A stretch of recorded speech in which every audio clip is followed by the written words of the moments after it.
Agora são 7 horas, 1 minuto, você está na TBR TV, esse é o Expresso de Notícias. Veja os destaques de hoje. Pacientes morrem por falta de ar à espera de leitos de UTI em São Paulo. O novo perfil de infectados, mais da metade de pacientes com Covid tem entre 30 e 50 anos.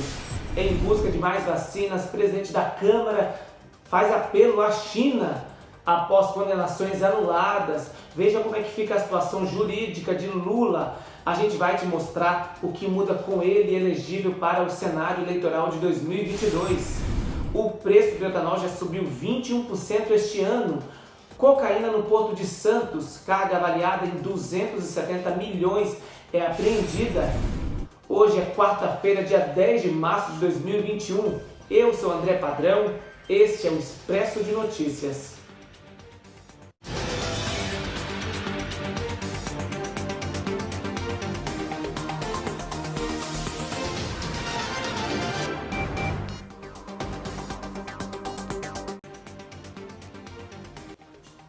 E a gente começa falando que hoje, em reunião com o embaixador da China, o presidente da Câmara dos Deputados, Arthur Lira, pediu ajuda para vacinar o povo brasileiro. Pedido, o tom foi de apelo. A carta enviada pelo presidente da Câmara ao embaixador da China solicita um olhar amigo, humano e solidário ao Brasil na entrega de vacinas. Arthur Lira também frisou em conversa com Yang Wanming que interesses dos dois países não serão afetados pelas ideologias e individualismos. A ideia é deixar claro aos chineses que a interlocução com o Brasil está aberta com outros canais além do governo. O ministro das Relações Exteriores, Ernesto Araújo, por exemplo, já criticou o país. E as conversas só começaram a andar depois que colegas entraram em campo. Autoridades chinesas disseram aos deputados que o Brasil é parceiro prioritário. Insumos para a fabricação de vacinas vão ser despachados para cá, no máximo 15 dias depois dos pedidos. Mas o Congresso e o governo querem mais. O Ministério da Saúde pediu 30 milhões de doses da vacina chinesa fabricada pela Sinopharm. Parlamentares também querem que o imunizante seja fabricado aqui. A taxa de eficácia é de quase 80% e o produto já é usado na Bolívia e no Peru. Se o acordo for fechado, a aposta é de uma produção rápida após a autorização da Anvisa, que ainda não recebeu nenhum pedido para o uso. Feitas as tratativas legais de confidencialidade, eu acho que tem condições de começar a se fabricar dentro de 30, 60 dias. Também nesta terça, os presidentes do Congresso enviaram um ofício cobrando explicações do ministro da Saúde. Arthur Lira e Rodrigo Pacheco deram 24 horas para Eduardo Pazuello informar o cronograma detalhado da vacinação contra o coronavírus. E hoje o Brasil bateu outro recorde negativo na pandemia, o maior número de mortes por dia, 1.972, segundo as secretarias estaduais de saúde. Em Taboão da Serra, na Grande São Paulo, 11 pessoas morreram por falta de ar, porque no hospital da cidade não tinha leitos de UTI. A da Pamela morreu de Covid nesta unidade de pronto atendimento. E agora a jovem voltou aqui para tentar a internação do avô em um leito de UTI. Ele está entubado e ainda não sabe sobre a morte da esposa. É grave. Precisava urgentemente de uma transferência há quanto tempo? Para ontem. Essa é a única unidade de Covid em Taboão da Serra e não há leito de UTI. Nos últimos dias, 11 pessoas morreram na fila à espera de vaga. Lá em casa, ela passou mal com a falta de ar. Aí a gente trouxe ela para a UPA. Quando chegou aqui, ela ficou uns 15 dias, não tinha vaga para UTI, ela foi e faleceu. Existe um colapso na saúde estadual, os leitos de unidade intensiva estão superlotados e aí não há disponibilidade para aderir novos pacientes. Em nota, a Secretaria Estadual de Saúde negou problemas na oferta de vagas e disse que está ampliando o número de leitos. Felizmente, o avô da Pamela conseguiu vaga, mas o primo deste homem ainda não. Ele tem 28 anos e também precisa da ventilação mecânica.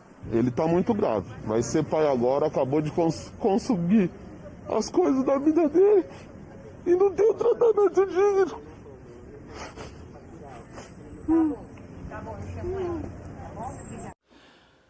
Agora com a nova cepa, a variante da Covid-19, o estado de São Paulo tem recorde no número de mortes, como a gente já mostrou aqui na reportagem anterior. O perfil dos infectados também mudou. Mais de metade dos pacientes tem entre 30 e e 50 anos. Depois de 6 dias internado em um hospital, o Thiago vai poder passar o aniversário de 37 anos com a esposa e as filhas. O motorista desenvolveu um quadro grave da doença e chegou a ficar com 75% do pulmão comprometido. Eu pensei que eu não ia aguentar. Experiência péssima. Graças a Deus eu estou bem. Ao lado deles, né? Tenho 2 filhas pequenas, gêmeas. O perfil de quem desenvolve formas graves de Covid mudou desde o início da pandemia.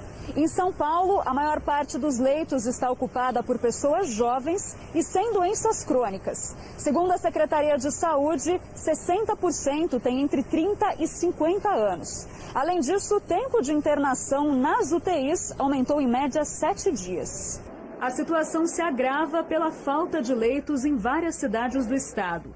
O governo paulista ainda aguarda o financiamento de mais de 3.000 vagas de UTI por parte do Ministério da Saúde. Uma decisão do Supremo Tribunal Federal determinou que a pasta repasse 245 milhões de reais por mês a São Paulo para o custeio desses leitos. Mas até agora o recurso não foi enviado. Outros estados enfrentam o mesmo problema.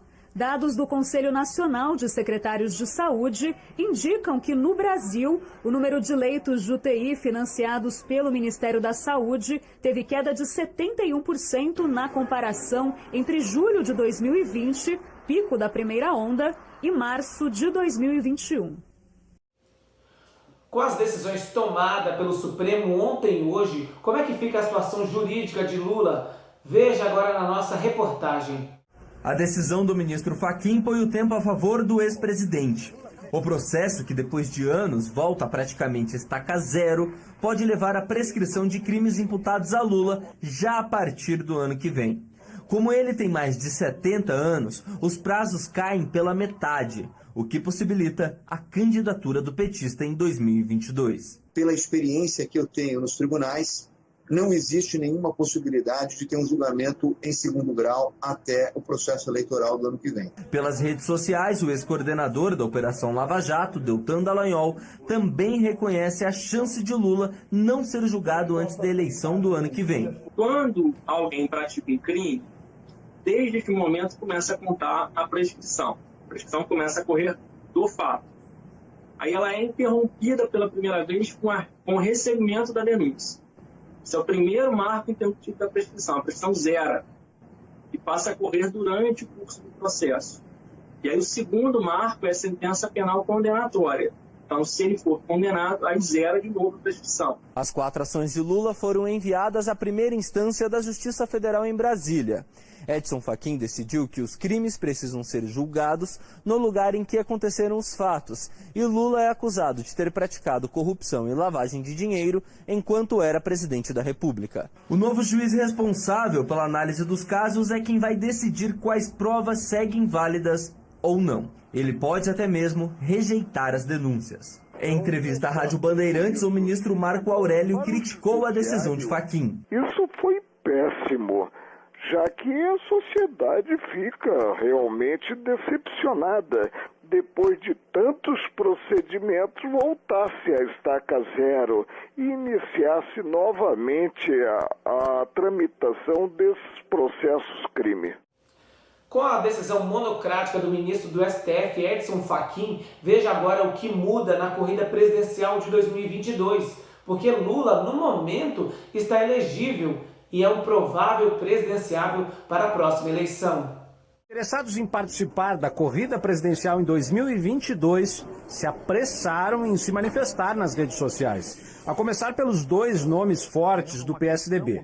O governador de São Paulo, João Dória, disparou. A polarização favorece os extremistas que destroem o país. O Brasil é muito maior do que Lula e Bolsonaro. O tucano Eduardo Leite, governador do Rio Grande do Sul, foi mais sutil. Disse lamentar que alguns pensem em encontrar o futuro olhando para o passado e que outros queiram reviver 2018. Luciano Huck não ficou de fora. O apresentador, ainda sem partido, que segue tendo o nome ventilado para concorrer à presidência, deixou um recado nas entrelinhas. Falou que respeita a decisão do STF, mas que figurinha repetida não completa álbum. O presidente do Democratas, ACM Neto, lamentou o clima de incertezas e disse não querer uma nação dividida. Ciro Gomes, do PDT, passou o dia dando entrevistas e deixando claro que não pretende se aliar a Lula. Eu não participo de acordo com o lulopetismo. Nós precisamos derrotar o bolsonarismo boçal e construir um projeto novo. Preciso ajudar o povo a organizar esse novo caminho, porque a solução para a tragédia do Bolsonaro não é uma volta ao passado do lulopetismo corrompido e envelhecido e contraditório. Um dia depois de voltar a ser elegível, Lula já contabiliza apoios, como o do governador do Maranhão, Flávio Dino, do PCdoB, que deu entrevista a José Luiz da Atena hoje na Rádio Bandeirantes. Vai unir a maior parte, né? Há quem não goste, o que é normal, mas eu acho que une a maior parte. Eu próprio considero que ele é um excelente candidato e acho que tem muito a dizer para o Brasil, sobretudo para o Brasil do futuro. O pessoal de Guilherme Boulos voltou a falar em união da esquerda. Mas eu tenho me dedicado a diálogos, conversas, iniciativas para construir uma unidade do campo progressista para 2022. Uma unidade que comece já agora, numa mesa de salvação nacional. Falta 1 ano e meio para as eleições presidenciais. Mas o retorno de Lula ao cenário eleitoral pode antecipar o calendário de alianças e negociações entre partidos. A principal dúvida é se entre Lula e Bolsonaro haverá um terceiro candidato com votos suficientes para chegar ao segundo turno. A grande incógnita é a possibilidade ou não, a viabilidade ou não de se construir um nome de centro. Porque se o centro se apresentar nessas eleições pulverizado como se apresentou em 2018, nós teremos a repetição do quadro de polarização política em 2022. A justiça italiana manteve a condenação do jogador Robinho a 9 anos de prisão por estupro.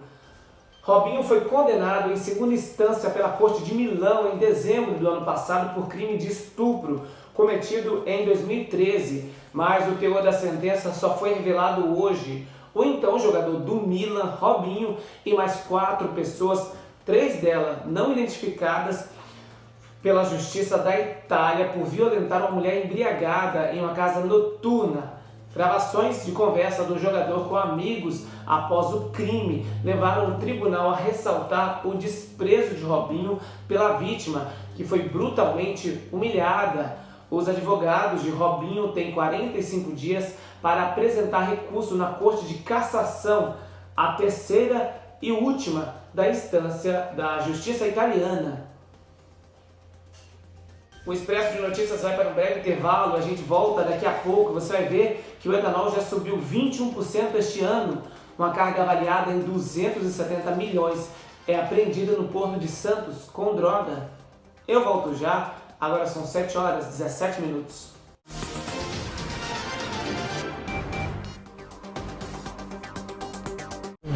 Meia da noite, agora CNN. As informações que você precisa para virar o dia bem informado.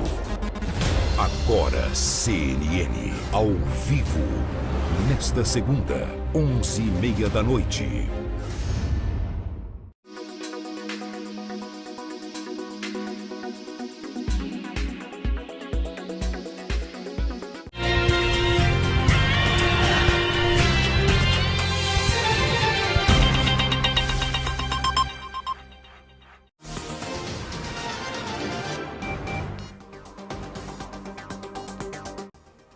O Expresso de Notícias está de volta. Com a gasolina cada vez mais cara, aumentou a procura por etanol nos postos. O problema é que o preço do álcool também subiu. Gasolina a mais de R$6 no Rio de Janeiro já tá assim. Daqui a pouco a gente tá pagando para trabalhar, não ganhando para trabalhar. Aí, na hora de escolher... É álcool, sempre álcool. Hoje, de 10, 9 pessoas abastecem com álcool. Como era no ano passado? No ano passado era meio a meio. Eu ia fazer a conta, sabe, para ver o que vale mais a pena, porque eu tenho uma tabelinha aqui que multiplica por 0,7. Mas eu não tenho coragem de pôr a gasolina, eu tô achando caro demais. Essa conta ficou mais frequente mesmo nos últimos meses. Com os aumentos consecutivos no preço da gasolina, muita gente migrou para o álcool. O problema é que tem encontrado preços mais altos também. Segundo a Agência Nacional do Petróleo, o etanol acumula desde janeiro alta de mais de 20% aqui no Brasil. O álcool é produzido aqui. Por que eles aumentam o álcool juntamente com o preço da gasolina? O que regula o preço do álcool é a velha relação de oferta e procura. Os valores têm aumentado por causa da alta nas vendas, ao mesmo tempo que é período de entre-safra da cana, ou seja, a produção no campo diminui. Além disso, a mesma matéria-prima do etanol é usada para a produção de açúcar, que está valorizado no mercado internacional. Com isso, as usinas optam pela commodity, diminuindo ainda mais a oferta de etanol por aqui. A partir de abril, os preços devem começar a cair, no caso do etanol, e o pico de produção ocorre nesses meses de junho a agosto. A família real britânica reagiu à polêmica entrevista de Meghan Markle. Disse que leva muito a sério as questões sobre racismo levantadas pela mulher do príncipe Harry. A reportagem é dele, Felipe Killing. Não é uma crise como outra qualquer. Os ataques, desta vez, não vêm de tabloides ou de pessoas de fora da família real. O príncipe Harry disse fora do ar à entrevistadora Oprah Winfrey que quem questionou qual seria o tom de pele do filho Archie quando Meghan estava grávida não foi a rainha Elizabeth e nem o marido, o príncipe Philip.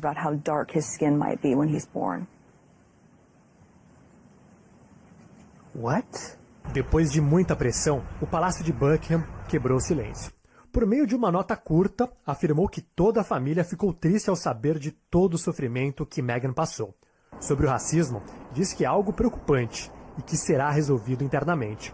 O texto encerra afirmando que Harry, Meghan e o filho Archie serão sempre integrantes amados da família real. Hoje, o príncipe Charles esteve em um centro de vacinação, mas se recusou a comentar a polêmica.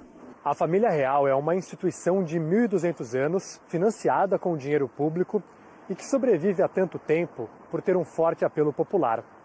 Esse é um episódio que tem dividido opiniões aqui no Reino Unido e gerado muito debate sobre racismo em território britânico. Por hoje é só, o Expresso de Notícias fica por aqui. Outras informações ao meio-dia no 12 em ponto com a Natália Broteiro. A gente volta a se encontrar amanhã, sempre às 7 da manhã. Até lá!